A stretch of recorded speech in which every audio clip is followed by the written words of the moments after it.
Portion 21 days self transformation series में आज हम जो टॉपिक लेकर आए हैं आपके लिए वो है forget the past and move.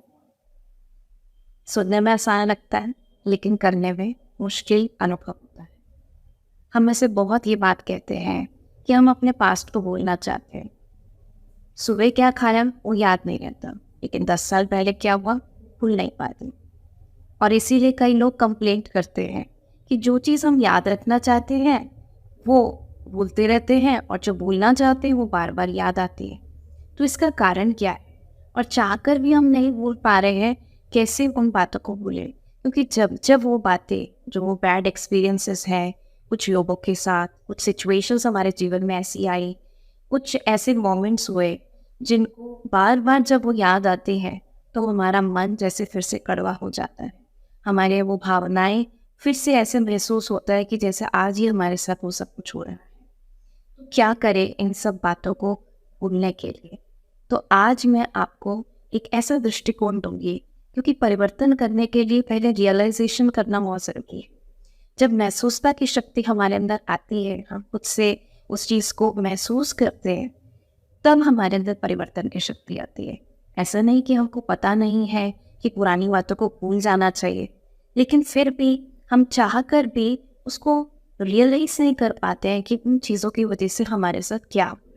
मैं आपको एक हाइपोथेटिकल सिचुएशन देती हूँ कि मान लीजिए आपके घर के आगे आपका बहुत सुंदर आंगन है, बहुत सुंदर गार्डन है, जिसको आपने बड़े प्यार से आप उसकी देखभाल करते हैं, और बहुत मखमली घास का गलीचा है, बहुत सुंदर सुंदर पौधे हैं, रंग बिरंगे फूल, खुशबूदार फूल उसमें खिलते हैं, फलदायक पेड़ लगे हुए हैं। आपने बहुत मेहनत की है उस गार्डन को मेंटेन करने के लिए, और आप रोज़ सुबह नंगे पैर वो घास पर चलते हैं, अपने मन को, तन को स्वस्थ रखते हैं, बहुत खुशी महसूस करते हैं। वहीं आपका एक पड़ोसी है जो इतनी मेहनत नहीं कर पाता है, और इसी कारण से ध्यान ना देने के कारण उसके घर के आगे का जो आंगन है वो उसके अंदर जंगली पौधे उग गए हैं, कटीले झाड़ उग गए हैं।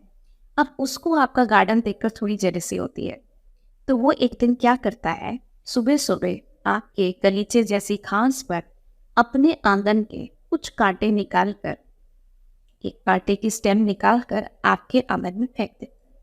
और आप रोज की तरह जब सुबह आते हैं और जैसे ही आपका पाँव उस कांटेदार डाल पर पड़ता है और एकदम से आपकी चीख निकल जाती है, आप नीचे ध्यान देते हैं तो देखते हैं कितना बड़ा कांटा आपके पैर में घुस गया।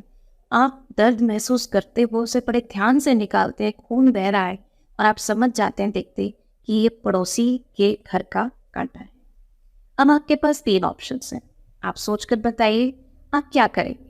पहला ऑप्शन है कि आप उस कांटे को पड़ोसी के आंगन में फेंक दें, जैसे आपको लगा ऐसे ही उसको भी चुभेगा, जिसको हम कहते हैं टिट फॉर टैट। उसने जैसा किया वैसा ही हम उसके साथ करें। दूसरा ऑप्शन है कि आप उस कांटे की स्टेम को अपने आप बो दें अपने गार्डन में, और उसको एक रोज़ पानी दें, और रोज़ उसको एक बड़ा सा झाड़, कांटेदार झाड़ बनने का इंतज़ार करें। क्योंकि जिसको कहते हैं ना, ईंट का जवाब पत्थर से दे, यार मेरा भी एक दिन आएगा जब मैं पूरा पतला रहूँ। तो तब तक हम उस बात को अपने अंदर बसा के रखते हैं कि जिस दिन मेरा मौका आएगा ना, उस दिन पूरा का पूरा कांटों का झाड़ ही चुबाना है। तीसरा ऑप्शन है कि उस कांटेदार डाली को एक ऐसी जगह फेंक देना जहाँ ना मुझे दोबारा चुभे ना उसको दोबारा चुभे। आप क्या समझते हैं, आप कौन सा ऑप्शन चूज करें? हो सकता है आप में से अधिकतर लोग थर्ड ऑप्शन ही चूज करें, क्योंकि हम जानते हैं फ़ायदा किस में। तो थ्योरी में तो हम सब पास हैं, लेकिन जब प्रैक्टिकल सिचुएशन आती है तो कहीं ना कहीं हम या तो टिट फॉर टैट करते हैं, या फिर हम अपने अंदर उस बात को रखे रखते हैं कि जिस दिन मेरा दिन आएगा उस दिन मैं बदलूंगा। बदले की भावना अंदर अंदर ही अंदर जैसे एक चुभन पैदा करती है। तो हमें अपने आप से ये एनालाइज करना है कि सामने वाले ने हमें दुख दिया ना, और हम कई बार कहते हैं उनकी बात हमारे मन में ऐसी चुभ गई कि हम उनको मरते दम तक माफ नहीं करेंगे, या जिंदगी भर हम इस बात को भूल नहीं सकते। अब उन्होंने तो दुख आपको एक बार दिया था, लेकिन आपने उस कांटे को जो आपके दिल में चुभ गया है ना, वो बात लग गई है, उसको यहाँ पर पकड़ कर किसने रखा हुआ? वो तो हमारी चॉइस है ना। उसको हमने पकड़ के रखा हुआ है और हम कहते हैं कि हम वो रिलीज कर ही नहीं पा रहे हैं, हम करना भी नहीं चाहते, हम भूलना ही नहीं चाहते कि उन्होंने हमारे साथ जो बुरा किया। लेकिन यहाँ रियलाइज करने की बात यह है कि वो चुभन किसको महसूस होगी। वो चुभन हर बार जब वो कांटेदार वृक्ष मेरे गार्डन में है, मेरे मनरूपी गार्डन में है, तो जितनी बार मैं गार्डन में निकलती हूँ सुख लेने के लिए फूलों का, घास का, लेकिन वो कहीं ना कहीं मेरे कपड़ों में वो कांटे अटक जाते हैं, है ना, या मुझे चुभन महसूस होती है। तो कहीं ना कहीं बातें जो हमने रखी हुई है वो सामने वाले को दुख नहीं दे रही हैं, वो हमको ही चुभन महसूस करा रही हैं, दुख दे रही हैं। बार बार हम उसको रिपीट करते हैं और इसी कारण वो भूल नहीं पाते। जैसे छोटे बच्चे होते हैं, जब वो पढ़ाई करते हैं तो हम स्टूडेंट्स को भी कहते हैं कि आप जितना इसको रिवाइज करेंगे उतना आपके ब्रेन में इसका, आपकी मेमोरी में इसका बेटर और डीपर रजिस्ट्रेशन होगा। आप कभी इस बात को भूलेंगे नहीं। और जाने अनजाने में कई बार हम क्या करते हैं, जिन बातों को हम भूलना चाहते हैं उन बातों को हम मन ही मन इतना रिवाइज करते हैं, इतना अपने मन में उसको रिप्ले करते हैं, इतनी बार उसको इमोशनली अपने मन की आंखों से देखते रहते हैं, महसूस करते रहते हैं कि उसका रजिस्ट्रेशन हमारे अंदर और डीपर होता चला जाता है और इसी कारण से हम भूल नहीं पाते। चलो, अब जो बातें हमने इतने समय से रखी थी, अब समय है उसको रिलीज करने का, क्योंकि हमने महसूस किया कि चुभन मुझे ही हो रही है, दर्द मुझे ही हो रहा है। और सबसे ज़्यादा रियलाइज करने की बात है, सामने वाले ने हमें एक बार तो दिया, लेकिन उस बात को बार बार सोच के, उस बात की चुभन को बार बार महसूस करके हमने अपने आप को कई बार दुख दिया। इसलिए अब समय है उसको भूलने का, लेकिन भूलने से पहले माफ करना बहुत जरूरी है। इसीलिए कहते हैं फॉरगिव एंड फॉरगेट। ये कोई हमारी मेमोरी का ऐसा हिस्सा नहीं है जिसको हम काट के फेंक दे तो हम भूल जाएंगे। जैसे कहते हैं, पीछे कभी हमारा, मान लीजिए 4 साल पहले कोई ऑपरेशन हुआ, हमारी को बहुत तकलीफ मिली, बहुत फिजिकल पेन हुआ, सब कुछ हुआ, लेकिन आज जब हम उसके बारे में किसी को बताते हैं तो जस्ट वो ऑपरेशन याद करते हैं, वो पेन नहीं याद आता, क्योंकि पेन तो चला गया। इसी तरीके से मेमोरी में वो बातें तो हमारी रहेंगी, लेकिन अगर हम उनको माफ कर देंगे तो उसका पेन जो हमें महसूस होता है वो हमको महसूस नहीं होगा। और माफ करने का क्या तरीका है? पहली रियलाइजेशन हम कर चुके हैं कि दर्द मुझको हो रहा है। दूसरी रियलाइजेशन, स्पिरिचुअलिटी में, राजयोग में हम इस बात को समझते हैं कि हम कौन है, हम ये शरीर नहीं, आत्मा है। और आत्मा इस शरीर रूपी वस्त्र को पहले भी कई बार ले चुकी है, छोड़ चुकी है। आज हम इस कॉस्ट्यूम में हैं, लेकिन इससे पहले भी हमने कई शरीर लिए हैं। और हमारा जिसके साथ कोई खराब एक्सपीरियंस रहा है, वो आत्मा भी अपनी जर्नी पर है। तो ज़रूरी नहीं हमने इस जन्म में कुछ किया ऐसा, लेकिन पॉसिबिलिटी है और यह आध्यात्मिक सत्य है कि ज़रूर पीछे कभी किसी जन्म में हमने उनके साथ कुछ किया था, कोई हमारा कार्मिक हिसाब किताब था जो इस जन्म में उन्होंने हमारे साथ ऐसा किया, या मेरे साथ जीवन में ऐसी सिचुएशन आई। तो जब हम इस सिद्धांत को समझते हैं, कर्मा फिलॉसफी को समझते हैं, इस लॉ ऑफ कर्मा को समझते हैं, तो हमारे अंदर अपने आप ही उंगली सामने वाले की तरफ नहीं जाती, समझ में आता है कुछ पास्ट में हमने किया। अब हमें इस क्वेश्चन को नहीं क्रिएट करना कि कब किया था, मुझे तो याद नहीं, लेकिन ये लॉ है, किया था तो हमारे सामने आया है, इसलिए माफ करना जरूरी है। हम उनके लिए नहीं माफ कर रहे, हम अपने पेन को कम करने के लिए माफ कर रहे हैं। और इस रियलाइजेशन से कर रहे हैं कि जो कुछ भी हुआ वो कहीं ना कहीं हमने कभी कुछ परसेंटेज में किया था, जो आज हमें ये दुख अनुभव हो रहा है। तो कर्मा फिलॉसफी से हमें समझ में आएगा कि माफ क्यों करना है, और हमारे लिए माफ करना इजीली हो जाएगा।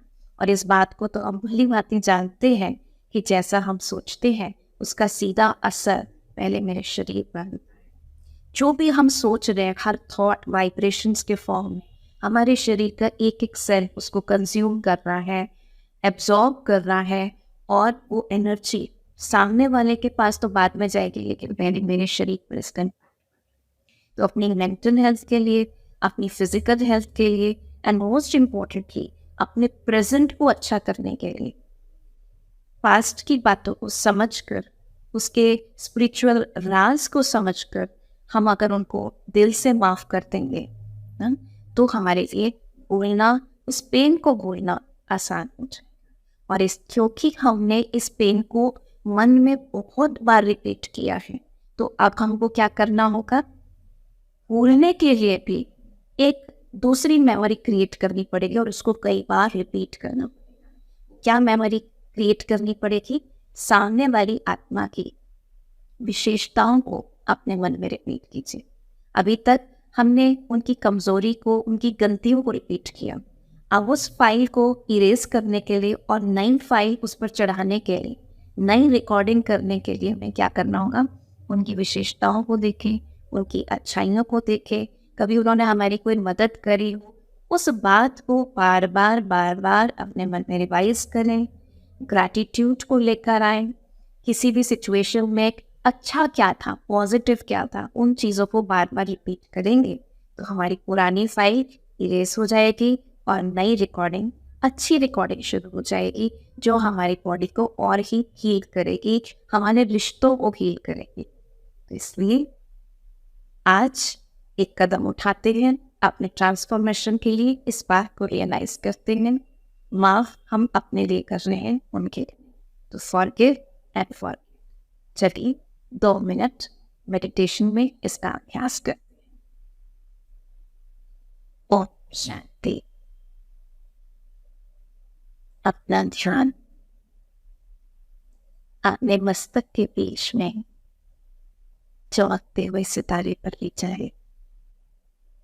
मैं एक चैतन्य शक्ति आत्मा इस सृष्टि चक्र पर, मैं अपनी जर्नी पर, इस जन्म से पहले मैंने कई शरीर लिए, कई अन्य आत्माओं के साथ कर्मों के हिसाब किताब बने, कुछ अच्छे कुछ बुरे, जिसका रिजल्ट मुझे अब अपने संबंधों के इंटरैक्शंस में कई बार अनुभव होता है। पास्ट में कोई भी ऐसी बात हुई जो आज तक मैंने पकड़ के रखी, जो मुझे आज तक दुख देती है, उस बात को सामने लाए, उस व्यक्ति को सामने लाए और आज मन से एक शक्तिशाली संकल्प करें, इनके साथ मेरा नेगेटिव कार्मिक अकाउंट लो। ये आत्मा विशेषताओं की पुंज है, इनमें बहुत सी विशेषताएं, मैं भी बहुत विशेष हूं। अपनी विशेषताओं और उनकी विशेषताओं अपने मन में रख, मैं जब संबंधों में आते, मेरा मन, मेरा शरीर और मेरे रिश्ते हील होते जाते। आज से अपने अंदर ये श्रेष्ठ परिवर्तन, हर बात पे मेरा कल्याण है, सामने वाली आत्मा बहुत श्रेष्ठ है, मेरे रिश्ते बहुत मधुर हैं, मैं मन से और तन से स्वस्थ, मैं पास्ट के सब कांटों को निकाल प्रेजेंट श्रेष्ठ बनाते हुए, हर अपने संकल्प को ठीक रखते हुए अपने भविष्य को बहुत ब्राइट बना रही। ओम शांति।